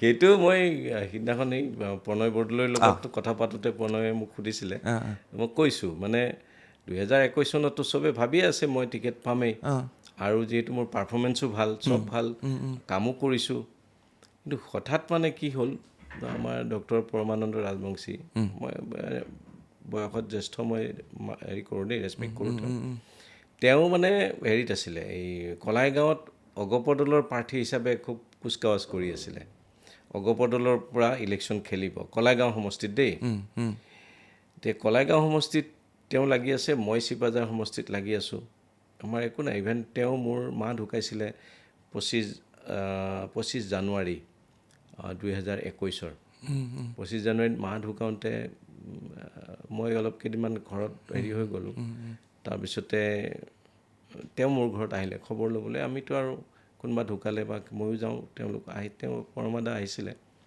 আহি পেলাই মোক ক'লে যে মই কলাইগাঁৱত লাগি আছোঁ AGPৰ পৰা মোৰ হ'ব আৰু তুমি ইয়াতে লাগি আছা বাছ বঢ়িয়া আমি দুইটা এবাৰ জিকিম এনেকৈ মোক ধুনীয়াকৈ কথা পাতি গ'ল তাৰপিছততো কি হ'ল মই মাৰ সকাম পাৰ হোৱাৰ পিছত কাম কাজবিলাক যে শ্ৰাদ্ধ পাৰ হ'ল তো আহিতো সেই সময়ততো টিকেটৰ পূৰা হেৰি চলি আছে তো গম পালোঁ যে মোৰ মানে কিবা প্ৰব্লেম হৈ আছে মই ইটো মোক কৈ আছে কিন্তু তাৰপিছত মই ভবা নাই যে মই ভাবোঁ যে এইবোৰ কিবা হৈছে যদিও মোকেই দিব টিকেটটো এনেকৈ ভাবি আছিলোঁ মই ইমান কাকো ক'বলৈও যোৱা নাই কিন্তু শেষত দেখিলোঁ যে মোৰ টিকেটটো নহ'ল আৰু পৰমানন্দ ৰাজবংশী কলাইগাঁৱত লাগি থকা মানুহটো চিপাঝাৰলৈ আহি পেলাই তেওঁ AGP আছিলে প্ৰথম তেওঁ AGP হিচাপে দিছিলে পিছত আমাৰ মানুহবিলাকে BJPক লাগে বুলি ক'লে লাগোতে তেওঁকেই BJP বনাই পেলাই ৰাতিৰ ভিতৰতে তেওঁক মানে টিকেটটো দিলে তাৰ 2টা কাৰণ বুলি মই ভাবোঁ এটা হ'ল কলাইগাঁও সমষ্টিত আমাৰ সাংসদ দিলীপ শইকীয়া ডাঙৰীয়াৰ প্ৰিয় ব্যক্তি এগৰাকী তেওঁ এনেই বহুত জনা শুনা ব্যক্তি নহয় তেওঁৰ নামটো আমি আগতে কোনেও জনা নাছিলোঁ মধু ডেকা নামৰ এজন ব্যক্তি তেওঁ মানে দিলীপ শইকীয়া ডাঙৰীয়াৰ খুব ঘনিষ্ঠ তেওঁলোকৰ কি কাৰণত কি ঘনিষ্ঠ আৰু সেইবিলাক মই ক'ব খোজা নাই কিন্তু সেই ঘনিষ্ঠ মানুহজন আমাৰ কলাইগাঁও বিধানসভা সমষ্টিত তেওঁৰ কোনো কণ্ট্ৰিবিউশ্যন নাই কোনো ছ'চিয়েল ৱৰ্ক বা কিবা একো নাই ওপৰৰ পৰা দিলীপ শইকীয়া ডাঙৰীয়াই জাপি দিলে বুলি শুনিলোঁ মানে সেইটোত একদম দিলীপ শইকীয়া ডাঙৰীয়াই খুটি পুতি ল'লে যে এইটো টিকেট মোক লাগিবই মধু ডেকাক দিবই লাগিব এনেকৈ কৈ পেলাই যেতিয়া কলাইগাঁৱত খুটি পুতি ধৰিলে তেতিয়া পৰমানন্দ ৰাজবংশীৰ কথাটো আহিল তেওঁক এতিয়া ক'ত দিয়া যায় কাৰণ পৰমানন্দ ৰাজবংশীৰ কথা এটাও শুনিলোঁহে দেই মই এইটো একদম মানে 100% কনফাৰ্ম নহয় যে ডক্টৰ হিমন্ত বিশ্ব শৰ্মাৰ মাতৃ তেওঁৰ লগত মানে সাহিত্য সভাৰ যোগেদি খুব মানে এটা ভাল সম্পৰ্ক আৰু সেই সম্পৰ্কৰ সুবাদতে মানে চিফ মিনিষ্টাৰৰ মাতৃয়ে মানে ৰিকুৱেষ্ট কৰিছে বুলি শুনিলোঁ যে পৰমানন্দ ৰাজবংশীক টিকেটটো দিব লাগে শুনা কথা এইটো মানে মই হয়েই বুলি মই ক'ব নোৱাৰোঁ কিন্তু সেইটো কথা গোটেই সকলোৱে মাৰ্কেটত সেই কথাটোৱে ওলাই গ'ল যে তেওঁ চিফ মিনিষ্টাৰৰ মাকে তেওঁৰ কাৰণে ক'লে আৰু কলাইগাঁৱত দিলীপ শইকীয়াই মধু ডেকাৰ কাৰণে ক'লে গতিকে দুইটা মিলাই পেলাই বিনন্দ শইকীয়া ৰাস্তাৰ পৰা আউট, পৰমানন্দ ৰাজবংশী চিপাঝাৰ, মধু ডেকা কলা। বীৰেন্দ্ৰ শইকীয়া বিৰিণা মৰণ হ'ল। বিৰিণা নহয়, মইতো বিৰিণা হ'বই নোৱাৰোঁ, কাৰণ মই সদায় এটা নিজৰ স্থিতিত থকা মানুহ, আৰু মই এইবিলাক কাকো ভয় কৰা মানুহ নহয়। গতিকে মই বিৰিণা কেতিয়াও নহয়। তেওঁলোকে মোক একাষৰীয়া কৰিব খুজিলে, আৰু সেই একাষৰীয়া মই হ'লোঁ। আৰু আপোনাৰ এই উদাহৰণটোৰ পৰা আমি এইবাৰ কিন্তু বহু উদাহৰণ পাম যেন মোৰ এটা অনুমান হয় বিজেপিৰ পৰা। কাৰণ হয়তো এটা সমষ্টিত মই জনালৈকে এটা সমষ্টিত 7জন 8জন 10জন, এটা সমষ্টি আছে য'ত 27জনে টিকট বিচাৰিছে। মই তাত প্ৰগ্ৰেম কৰি আহিলোঁগৈ। যিটো আপোনাৰ লগত ঘটনা ঘটিল, এইবাৰ বিজেপিৰ বহু স্থানত বৰ্তমানৰ বিধায়কক আঁতৰাই এনেকুৱা টিকট বেলেগেও পাব, আৰু বহুত জেগাত হেলিকপ্টাৰৰ পৰা নামিব বুলি শুনিছোঁ। কথাটো কিমান দূৰ সত্য আপুনি জানিব ভিতৰুৱা খবৰটো? তেওঁলোকৰ ভিতৰুৱা খবৰ মই বহুত নাজানো, কাৰণ এতিয়া আছে মোৰ লগত কিছুমান তেওঁলোকৰ মানুহ সংযোগ থাকে, কাৰণ মোক ব্যক্তিগতভাৱে বহুতে ভাল পায়, আৰু মই খুব চিপাঝাৰত বিজেপিৰ সংগঠনটোতো ময়ে বঢ়াইছিলোঁ। আগতে মই কংগ্ৰেছত থকা দিনত বিজেপিয়ে মোৰ লগত 3000 ভোট পায় মাত্ৰ, বৰ বেয়াকৈ হাৰে, কাৰণ তেতিয়া প্ৰতিযোগিতাটো মোৰ হৈছিলে কণ্টেষ্টটো ডক্টৰ জয়নাথ শৰ্মা দাদাৰ লগত। গতিকে তেখেতৰ লগত যেতিয়া মোৰ কণ্টেষ্ট হয়, বিজেপি তাত একেবাৰে মানে একো নাই, নগণ্য।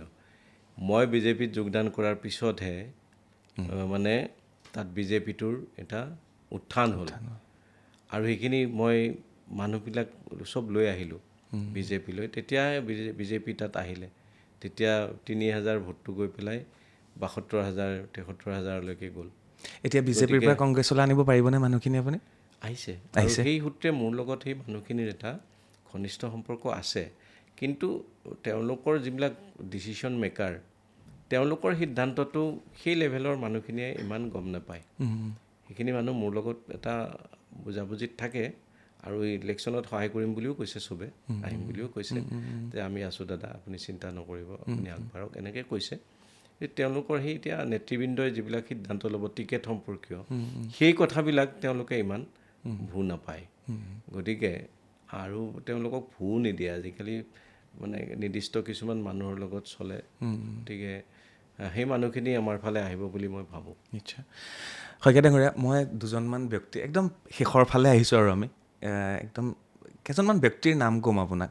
তেওঁলোকৰ বিষয়ে আপুনি 2 বা 3টা শব্দত কৈ দিলে হ'ব। ৰেডি? চাওঁ মানুহকেইজন কোন। মই সুধি যাম, আপুনি কৈ যাব লাগিব। প্ৰথম মই সুধিছোঁ হিমন্ত বিশ্ব শৰ্মা, আপোনাৰ দৃষ্টিত কেনেকুৱা মুখ্যমন্ত্ৰী? হিমন্ত বিশ্ব শৰ্মা মানে ৰাজনীতিৰ কাৰণে যিকোনো কাম কৰিব পৰা ব্যক্তি, আৰু এনেই তেওঁক মানে মানে খুব কঠোৰ পৰিশ্ৰমী দেই, কঠোৰ পৰিশ্ৰম কৰিব পাৰে, আৰু তেওঁৰ খুব টেলেণ্ট আছিলে। কিন্তু তেওঁৰ টেলেণ্টটো মানে বৰ ভাল কামত ব্যৱহাৰ নহ'ল অসমৰ কাৰণে। তেওঁ সমাজখন যিধৰণে ভাগ কৰি পেলালে ৰাজনৈতিক স্বাৰ্থত, সেইটো কিন্তু অসমৰ মানুহে ইতিহাসত সেইটো কথা সদায় তেওঁক সেইটো এটা হিচাপে ধৰিব। মানে সেই ক্ষেত্ৰত তেওঁক সমাজ ভাগ কৰা হিচাপে, খলনায়ক হিচাপে ধৰিব। গৌৰৱ গগৈ আপকামিং লিডাৰ, মানে আপকামিং বুলি কৈছোঁ, আৰু এটা নতুনকৈ উত্থান হৈ অহা লিডাৰ, আৰু ফিউচাৰ আছে, ভাল ভৱিষ্যত আছে, আৰু পঢ়া শুনা আছে, অধ্যয়ন কৰি কথা কয়, তথ্য থাকে তেওঁৰ ওচৰত। গতিকে সেইকাৰণে তেওঁ এতিয়া এটা নেশ্যনেল লেভেলত তেওঁৰ এটা ফ'কাছটো আমি সকলোৱে দেখিছোঁ। গতিকে মানুহে বিভিন্ন ধৰণৰ কথা ক'ব পাৰে, বিজেপি IT চেলে তেওঁক বিভিন্ন ধৰণে মানে আক্ৰমণ কৰিব পাৰে, কিন্তু গৌৰৱ গগৈৰ টেলেণ্টটোৰ ওচৰলৈও যাব নোৱাৰে তেওঁলোক, ইমান টেলেণ্ট। চিপাঝাৰখন ধৰি লওক আপুনি জিকিলে, নতুন সুযোগ আপুনি পালে, কি কৰিব চিপাঝাৰখনত? এতিয়া মানে ডাঙৰ কথা হৈছে যে আমাৰ চিন্তাধাৰাবিলাক অলপ পৰিৱৰ্তন কৰিব লাগিব। বিশেষকৈ এতিয়া নতুন প্ৰজন্মক আমি কেনেকৈ আগবঢ়াই নিওঁ সেই কথাটো চিন্তা কৰিব লাগিব। আমি কিছুমান আওপুৰণি চিন্তা চৰ্চাত এতিয়াও চলি থাকোঁ, আৰু সেই চিন্তা চৰ্চাবিলাকত চলি থকাৰ কাৰণে আমি বহুত সময়ত আগবাঢ়িবও নোৱাৰোঁ। নিশ্চয়। আৰু মই বিধায়ক হৈ পাইছোঁতো, গতিকে কেতিয়াবা এনেকুৱা লাগে আমাকো কিবা হাতোৰাই টানি থাকে পিছফালে, আমি সেইটো লাইনত যাব খুজিও যাব নোৱাৰোঁ। তো এইবাৰ মই ভাবিছোঁ যুৱকখিনিৰ কাৰণে, স্পৰ্টছৰ কথাটো মই আগতে কৈছোঁ, বা এতিয়া আমাৰ যুগটো ডিজিটেল যুগ, একদম ডিজিটেল যুগ এটাত আমি সেই ডিজিটেলাইজেশ্যনৰ জৰিয়তে কেনেকৈ আমাৰ যুৱ প্ৰজন্মক এটা মানে ইনকাম কৰাৰ সুবিধা দিব পাৰোঁ। এতিয়া ডিজিটেল হাব যদি আমি কৰি দিব পাৰোঁ, চিপাঝাৰত কিবা এটা এনেকুৱা ব্যৱস্থা কৰি দিব পাৰোঁ, য'ত আজি মই এনেকৈ তোমাৰ লগত কথা পাতি আছোঁ, তাত যদি এনেকৈ মানে কণ্টেণ্ট ক্ৰিয়েশ্যন ভাল ভাল কৰিব পাৰে, সেইবিলাকত অলপ কম্পিটিশ্যন হ'ব, ভালকৈ AI ইউজ কৰা শিকাব পাৰোঁ, বা এনেকুৱা কিবা ৱৰ্কশ্বপ কৰি AIৰ ওপৰত আমি আৰ্টিফিচিয়েল ইণ্টেলিজেঞ্চৰ ওপৰত ল'ৰা ছোৱালীক জ্ঞান দিব পাৰোঁ নৱপ্ৰজন্মৰ, তাতে তেওঁলোকে সেইবিলাকৰ পৰা আকৌ ইনকাম জেনেৰেটিং কিবা কৰিব পাৰে। তেনেকুৱা কথা অলপ চিন্তা কৰাৰ কিন্তু সময় হৈছে, কাৰণ পৃথিৱীখন বহু আগবাঢ়ি গৈছে নহয়।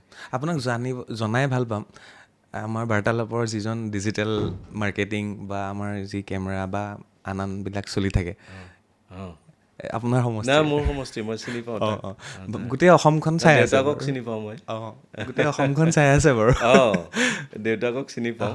গতিকে এইটো মানে এনেকুৱা কথাটো, মানে যুৱ প্ৰজন্মই মানে কিবা এটা বিচাৰে মানে যুৱ প্ৰজন্মৰ মনত থকা কথাখিনি অলপ বুজিবলৈ চেষ্টা কৰিব লাগিব। এইবাৰ মই তেনেকৈ ভাবিছোঁ, তেওঁলোকৰ লগত বেছি ইণ্টাৰেকশ্যন, তেওঁলোকৰ লগত কথা বতৰা, তেওঁলোকৰ লগত মই মানে মাজে মাজে লগ পোৱা, এইবিলাক কৰি পেলাই কি কৰিব পাৰোঁ সেইখিনি অলপ কৰিব লাগিব। আৰু পাৰিলে অলপ আমাৰ প্ৰতিটো গাঁও পঞ্চায়ত এলেকাত কিবা নহয় কিবা স্মল স্কেল ইণ্ডাষ্ট্ৰিজ আমি কৰিব পাৰোঁ নেকি, য'ত মানে তেওঁলোকে জবো পাব বা অন্য কামো কৰিব পাৰিব, স্পৰ্টছৰ কামো কৰিব পাৰিব, মানে নিজৰ থকা অঞ্চলতে যদি কিবা কিবি কৰিব পাৰে, তেতিয়া বাহিৰলৈ মানে যি কৰিব পাৰে, তেতিয়া বাহিৰলৈ মানে যিটো আমাৰ যোৱাৰ প্ৰৱণতা থাকে ল'ৰাবিলাকৰ, মানে আজি বেংগলোৰ গৈছে, ক'ৰবাত গৈছে, বা ক'ৰবাত আহি পেলাই কিবা সৰু জব এটা কৰিয়েই এনেকৈ চলি আছে, তাত কিবা কৰি দিব পাৰি নেকি, তেনেকুৱা কথা অলপ চিন্তা কৰা যাব। এইবাৰ নতুন প্ৰজন্মই বহুত নিৰ্ণায়ক ভূমিকা ল'ব ইলেকশ্যনত, বহুত নতুন ভোটাৰে ভোট দিব, তেওঁলোকৰ প্ৰতি কি আহ্বান আপোনাৰ? নতুন প্ৰজন্মৰ মনত কিন্তু এটা কথাই বৰ মানে সাংঘাতিক ধৰণে দোলা দি আছে, সেইটো কথা হৈছে যে জুবিন গাৰ্গৰ যিটো একদম ৰহস্যজনক যিটো মৃত্যু, যিটো মুখ্যমন্ত্ৰীয়ে হত্যা বুলি কৈছে, এই ঘটনাটোৱে কিন্তু মই ঘূৰি ফুৰোঁতে গম পাওঁতো, যুৱকসকলৰ মনত, যুৱতীসকলৰ মনত কিহে খেলা কৰি আছে। মই দেখিছোঁ যে যুৱ প্ৰজন্মই এইটো এটা সাংঘাতিক ধৰণে আঘাত পাইছে, কিন্তু তেওঁলোকে কিন্তু এই কথাটো পাহৰি নাযায় দেই। যুৱ প্ৰজন্মই জুবিন গাৰ্গৰ যিটো হত্যা বা জুবিন গাৰ্গৰ ৰহস্যজনক যিটো মৃত্যু, জুবিন গাৰ্গক যে অসম নহয় বা ভাৰতবৰ্ষ নহয়, একেবাৰে সুদূৰ ছিংগাপুৰলৈকে নি পৰিকল্পিতভাৱে মানে মাৰি পেলালে বা হত্যা কৰা হ'ল, যিটো মুখ্যমন্ত্ৰীয়েও হত্যা বুলিয়ে কৈছে। এতিয়া এইটো হত্যাৰ মটিভটোতো আজিলৈকে ওলোৱা নাই, কি উদ্দেশ্যত হত্যা কৰিলে, এইটো এতিয়া কিবা এইটো মানে কালচাৰেলি কিবা হেৰি আছিলে নে পলিটিকেলি আছিলে নে কি ধৰণে আছিলে এই হত্যাটোৰ মটিভ, সেইটোতো এতিয়ালৈকে ওলোৱা নাই। চবে বেলেগ বেলেগ ধৰণে এইবিলাক কথা এতিয়া ব্যাখ্যা কৰি আছে, কিন্তু যুৱ প্ৰজন্মই কিন্তু অসমৰ যুৱ প্ৰজন্মই এই কথাটো কিন্তু উলিয়াব। কিন্তু দুখ লাগে শইকীয়া ডাঙৰীয়া, কি জানে, যিজন জুবিন গাৰ্গে পলিটিক্স নকৰিবা বুলি কৈ পেলাই গুচি গ'ল, সেইজন জুবিন গাৰ্গক লৈ আজি সকলোৱে ৰাজনীতি কৰিবলৈ আৰম্ভ কৰিলে, বিজেপি, কংগ্ৰেছ, সকলোৱে মানে পলিটিকেল কথা বতৰাটো জুবিন গাৰ্গৰ কথা। মই এটা কথা কওঁ, আমি কোনে পলিটিক্স নকৰোঁ, আমিতো সকলোৱে পলিটিক্স কৰোঁ। পলিটিক্সটোতো আমি চবেই ক্ষমতা নিবিচাৰিব পাৰে, কিন্তু আমি আওপকীয়াকৈ সকলোৱে পলিটিক্সত ইনভলভ, আমি সকলোৱে পলিটিকেল মেন। আমিতো পলিটিকেল ছায়েন্স পঢ়া মানুহ, পলিটিকেল ছায়েন্সত এটা চেপ্টাৰেই আছিলে পলিটিকেল মেন বুলি পেলাই। পলিটিকেল মেনৰ ভাগ আছে, কোনোবা পাৱাৰ ছিকাৰ থাকে, ক্ষমতা বিচাৰে, কোনোবা ক্ষমতা প্ৰাপ্ত হয়, পাৱাৰফুল হয়, আৰু কিছুমানে ক্ষমতা নিবিচাৰে কিন্তু পলিটিক্সত থাকে, এপলিটিকেল বুলি কয়। গতিকে এইবিলাক মানে ভিন্ন মানুহ লগ লাগি গোটেই পলিটিক্সটো, গোটেই পলিটিক্স নকৰাকৈ কোনেও নাথাকে। কিন্তু জুবিন গাৰ্গৰ হত্যাৰ কথাটো ক'লে যদি এইটো পলিটিক্স বুজায়, তেতিয়াহ'লে সেইটো পলিটিক্স বুজাওক। পলিটিক্স কোনোবাই যদি ভাবে যে আজি মই কৈ আছোঁ কথাটো যে তেওঁ এইটো পলিটিক্স কৰিলে, পলিটিক্স কৰা বুলি ক'লে ক'ব, কিন্তু সেই বুলি জুবিন গাৰ্গৰ কথাটো নক'ম নেকি? সেইটোতো আমাৰ মনত খেলি থকা কথা, আমাৰ মনত খেলি থকা কথা এটা, যুৱ প্ৰজন্মৰ মনত খেলি থকা কথা এটা যেতিয়া আমি ক'ম, সেইটো যদি কোনোবাই কয় যে এইটো পলিটিক্স কৰিছে, ক'ব দিয়া। পলিটিক্সটো কোনে কৰিছে? এতিয়া যদি মই সঁচাকৈ পলিটিক্সৰ কথাৰেই যাওঁ, তেতিয়া যে প্ৰথমতে কোনে কৈছিল ময়ো জুবিন আমিও জুবিন বুলি কোনে ৰাস্তাত চিঞৰিছিল? তাৰপিছতে আমি জুবিন গাৰ্গক ন্যায় দিব নোৱাৰিলে আমাক ভোট দিব নালাগে বুলি কোনে কৈছিল? মুখ্যমন্ত্ৰীয়ে কৈছিল। সেইটো তেতিয়াহ'লে সেইটো পলিটিক্স নহয় নেকি?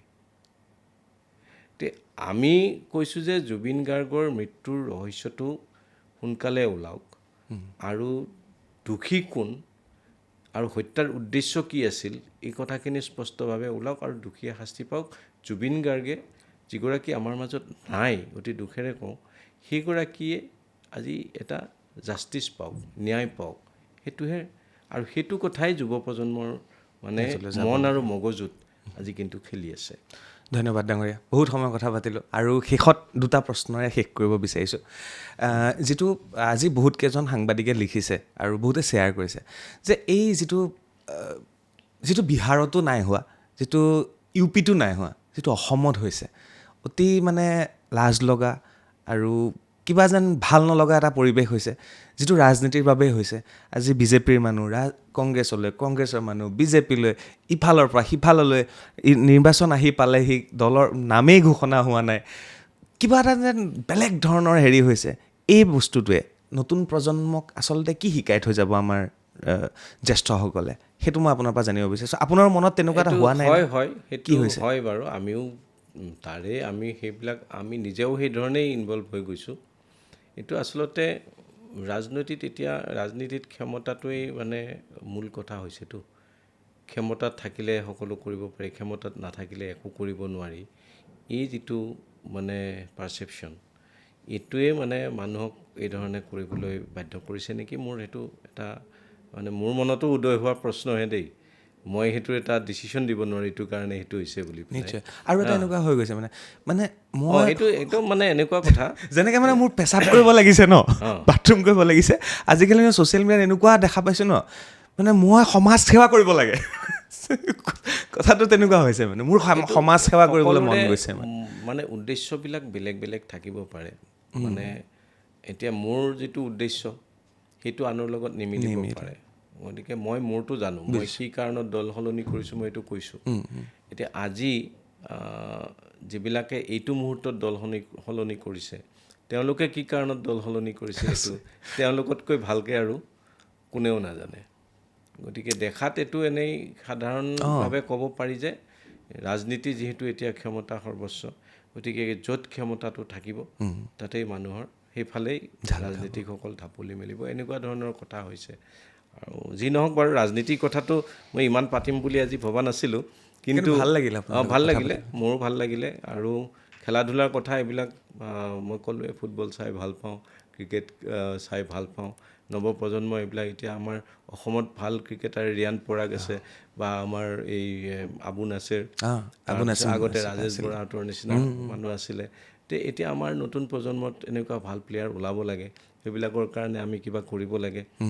ভাল ফুটবলাৰ ওলাব লাগে। এতিয়াতো আমাৰ ফুটবলটো আমাৰ অসমত এতিয়া নায়েই বুলি ক'ব পাৰি। মইতো খেল চাব লাগিলে হেৰি মানে ইংলেণ্ড প্ৰিমিয়াৰ লীগৰ খেল চাওঁ, বা বুণ্ডেছ লিগা চাওঁ, জাৰ্মান, সেইবিলাক খেল চাই থাকোঁ। আৰু আমাৰ নিজৰ এইবিলাক মানে ফেভাৰিট টীম আছে। মানে মোৰ ল'ৰাহঁতে কোনোবা টীম ভাল পায়, মই কোনোবা টীম ভাল পাওঁ। ঘৰতে মানে আমাৰ এখন প্ৰতিযোগিতা চলি থাকে তেনেকুৱা। আপুনিতো অভিনয় কৰিছিলে এখন চিনেমাত। অভিনয় আচলতে আমি কলেজৰ দিনত নাটক কৰিছিলোঁ, বা আমি স্কুলত থকা দিনতো নাটক কৰিছিলোঁ। ঠিক তেনেকৈ আহি চিনেমা এখনত মই এটা সৰু ৰোল কৰিছিলোঁ।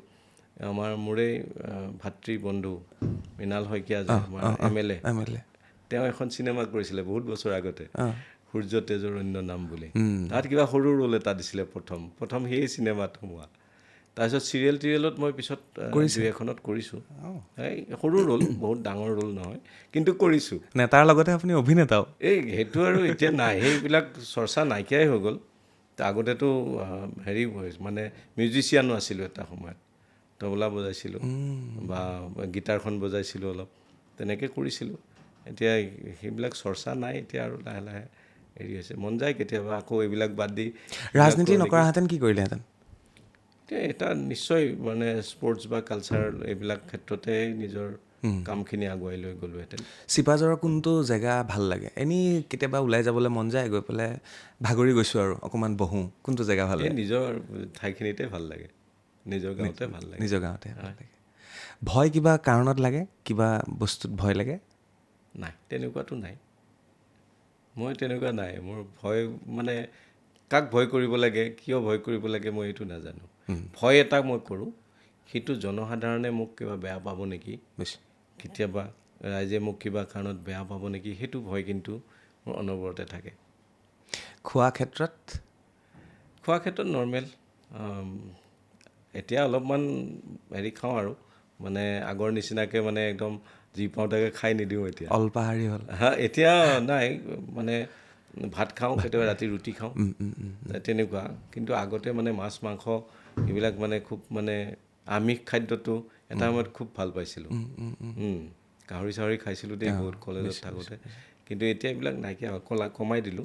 এতিয়া খাওঁ আৰু খুব বেছি চিকেন এক পিচ খাওঁ, কেতিয়াবা মাছ এক পিচ খাওঁ, তেনেকুৱা। পিন্ধা উৰাত আমি দেখা পাওঁ নেতা এজনে খুব বেছি বগা কুৰ্তা পিন্ধে, ওপৰত এনেকুৱা এটা পিন্ধে। আজিকালি খুব সেইটো অলপ আমাৰ অফিচিয়েল ড্ৰেছৰ নিচিনা। বগা জোতা এযোৰ পিন্ধে। মই পিন্ধোঁ এইবিলাক। আমাৰ কিবা পলিটিকেল মিটিং টিটিং থাকিলে বা নামঘৰ চামঘৰত গ'লে আমি অলপ তেনেকুৱা বগা ড্ৰেছ পিন্ধি যাওঁ বা তেনেকুৱা ভালকৈ যাবলৈ চেষ্টা কৰোঁ। বাকী মই কেজুৱেলো থাকোঁ, কেতিয়াবা কেজুৱেলো থাকোঁ। এনেকুৱা নহয় যে সদায় একেবাৰে অনবৰত ফিটফাট হৈ কিবা থাকিম, তেনেকুৱা কেজুৱেলিও থাকোঁ বহুত সময়ত। বিদায় লওঁ তেতিয়াহ'লে আজিলৈ। ঠিক আছে, হ'ব। বহুত ভাল লাগিল আপোনাৰ লগত কথা পাতি। আকৌ লগ পাম। ময়ো এনেকৈ মুখামুখি কথা পাতি যথেষ্ট ভাল পালোঁ। আকৌ লগ পাম। থেংক ইউ দেই।